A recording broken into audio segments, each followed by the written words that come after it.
क्या करने निकले हैं राहुल गांधी? भारत जोड़ो तो वो कह रहे हैं, एक क्या उन्हें लगता है भारत खंडित है? दूसरा, क्या ये राजनीतिक तौर से कांग्रेस पार्टी के एक प्रचार के तौर पर नहीं देखा जाए, क्योंकि वही लीड कर रहे हैं ना, वही फेस है, हालांकि कई एनजीओ के साथ वो इस यात्रा को कर रहे हैं। और तीसरी तरफ जो बड़ी बात है, जो राजनीतिक रूप से आप देखिए कि क्या उनका जो कंफ्यूजन है मिशन का, वो अन्य पार्टियों में इतना आगे बढ़ चुका है कि कोई दूसरी पार्टी, आप देखिए, आप फारूक अब्दुल्ला तो ठीक है, खैर वो गले मिल रहे हैं, लेकिन चाहे मायावती हो, अखिलेश हो, रियल जो इस वक्त के प्लेयर्स हैं राजनीति में, नीतीश कुमार है, वो सब उनसे किनारा काट रहे हैं, काट रहे हैं। बस 10 भारत जोड़ो यात्रा से कन्नी काट रहे हैं। 10 सेकंड में जोड़ देना चाहता हूं, वो इसलिए नहीं किनारा करते हैं, हाँ। किस कर रहे हैं? देखिए अंजना, जितनी क्षेत्रीय पार्टियां हैं वो कांग्रेस के पराजय और पराभव पर आगे खड़ी हुई हैं, और कोई भी राजनीतिक पार्टी जो कांग्रेस को पराजित करके और दफन करके आगे बढ़ी है, वो कभी नहीं चाहेगी क्षेत्रीय पार्टियां कि कांग्रेस को वो राजनीतिक जमीन दे। यही कारण है कि चाहे वो अखिलेश हो, चाहे कोई भी क्षेत्रीय पार्टियां, वो उनके साथ नहीं खड़ी होंगी। ठीक है, मेरे तीनों सवालों का जवाब और जो इन्होंने टिप्पणी की है, मैं जवाब दे दूं। मैं जवाब दे दूं। देखिए, इनकी विडंबना देखिए, जो भाजपा के आधिकारिक प्रवक्ता है और अनाधिकारिक प्रवक्ता है, ए टीम और बी टीम, हम लोग डिबेट कर रहे हैं अंजना जी, किसी आरएसएस से लिंक्ड व्यक्ति ने तारीफ कर दी राहुल जी की, या उन्होंने कहा कि नहीं एक अच्छी चीजें जा रहे हैं, और यहां पे इसको ये जस्टिफाई कर रहे हैं कि वो तारीफ नहीं, वो व्यंग है, वो तंज है। यही तो मजबूरी है, इनको देश को देखना ही नहीं है। देश बदल रहा है, आपकी नफरत की दुकानें बंद हो रही है। आप कह रहे हैं कि हिंदू बहुल, अरे ये पूरा भारत है, ये पूरा भारत है, यहाँ पे हिंदू भी है, मुसलमान भी है, सिख भी और ईसाई भी है, और सबको मिलकर आगे बढ़ाना है। यही तो राजनीति बदल रही है, और इसीलिए आप लोग की दुकान बंद हो जाएगी। संगीत रागी, अगर नफरत की दुकान बंद हो गई तो आपको डिबेट पे बुलाएगा कौन? क्योंकि यहां तो आप नफरत फैला रहे हैं। मुद्दा आपको समझना पड़ेगा। संगीत रागी, कौन सी भाषा नफरत की बोली है? प्रवक्ता है, हम तो राहुल गांधी के राजनीतिक यात्रा पर आप लोग जो बात कर रहे हैं, बीच में मत बोलिए। मैं आपके बीच में नहीं बोला, मैं आपके बीच में नहीं बोला, मैं आपको बीच में नहीं बोला था। मेरी बात व्यक्तिगत टिप्पणी की, इसलिए मैंने बोला, मैं चुप ही हूं सर। कि चाहे हिंदू हो, मुसलमान हो, सिख हो या ईसाई हो, पूरे देश को जब जोड़ने की बात है, यही मैसेज। और हमने तो, आपने कहा कि राजनीतिक पार्टियां, हमने तो मोहन भागवत जी को भी इनविटेशन दिया था। हम तो सबको चाह रहे हैं कि सब जोड़ के चले।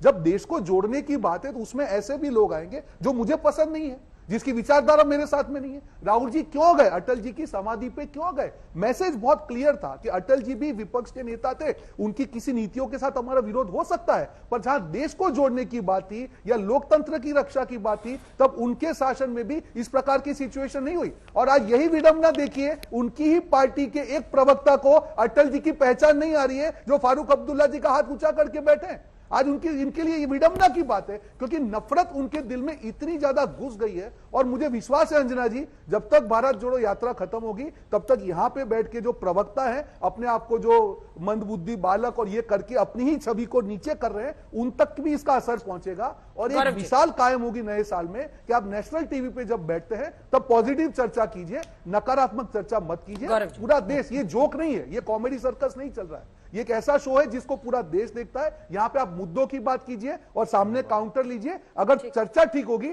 देश को भी फायदा होगा और आपको भी फायदा होगा। ठीक है, ये सवाल मैं पूछती हूं आपसे गौरव भाटिया जी सीधा, कि क्या राहुल गांधी के तौर तरीकों की निंदा बिना उन्हें अपरिपक्व बालक बोले नहीं किया जा सकता है?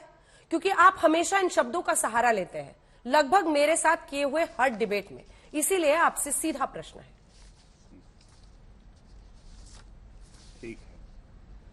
अंजना जी, सबसे पहले तो मैं एक बात कह दूं, इन्होंने कहा राष्ट्रीय मंच पे कोई प्रवक्ता आए और वो कहे कि अपरिपक्व बालक हैं, तो ये गलत है।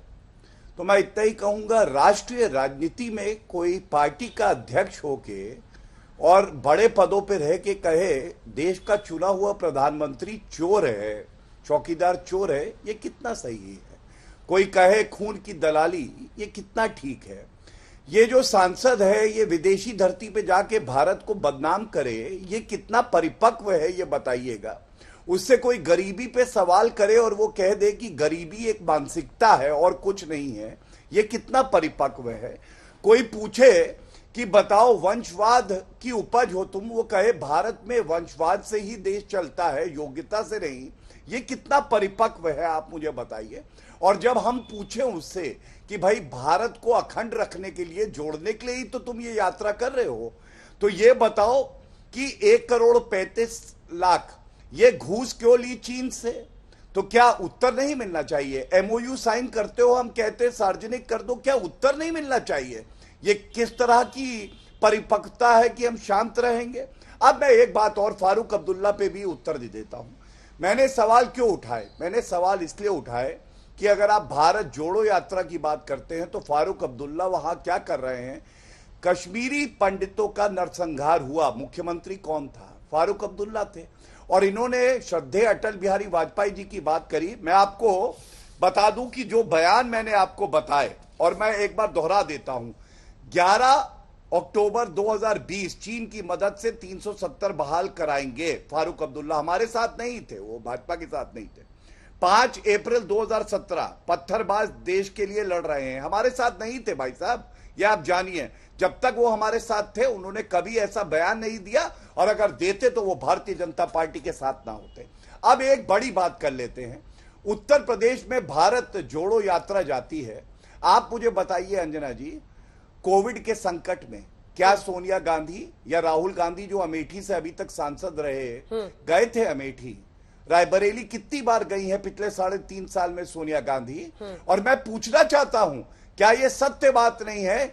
80 लोकसभा की कॉन्स्टिट्युएंसी आती हैं, कितने दिन बिता रहे हैं राहुल गांधी वहां पे, और नतीजा क्या है ये भी जान लीजिए।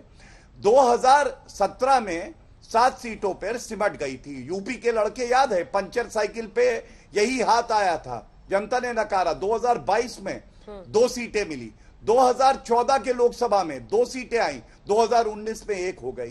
कहने का तात्पर्य केवल इतना है, प्रियंका वाड्रा गांधी जब ये कहती है ना मेरा भाई बिकता नहीं है, और 50 लाख की रिश्वत जाकिर नायक फाउंडेशन से लेती हैं, 1,35,00,000 चीन से लेती हैं, राणा कपूर की अपने पिताजी की पेंटिंग 2 करोड़ में बेच देती हैं, तो रिश्वत तो लेती है गांधी परिवार, बिकता भी है, लेकिन दाम सही लगा दे व्यक्ति तो बिकता है।